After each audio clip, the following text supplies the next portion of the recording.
Inilah pelaku pencurian yang melompat. Video yang direkam polisi ini memperlihatkan saat unit pidana umum dan tim anti bandit TK Polrestabes Palembang melakukan penangkapan pada Johan Arisyanto, tersangka pencuri kabel yang dijuluki Spiderman.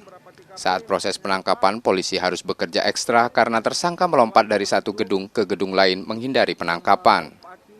Setelah melakukan pengepungan, tersangka terdesak dan akhirnya menyerah setelah dilumpuhkan dengan tembakan. Tersangka ditangkap setelah polisi mendapat laporan dari salah satu perusahaan yang kehilangan kabel listrik di gudang mereka. Nah, tersangka ini memang kejadian sekitar bulan Mei 2021.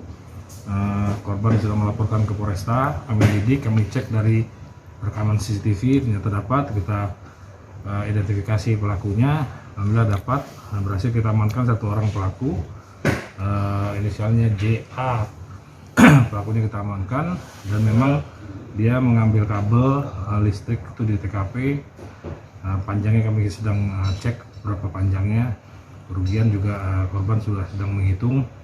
Kita amankan pelaku dan kita proses untuk pertanggungjawaban ke perbuatannya. Untuk proses hukumnya, tersangka kini ditahan di tahanan Polrestabes Palembang dan terancam hukuman di atas 5 tahun penjara. Yudi Kiswanto, Kompas TV Palembang, Sumatera Selatan.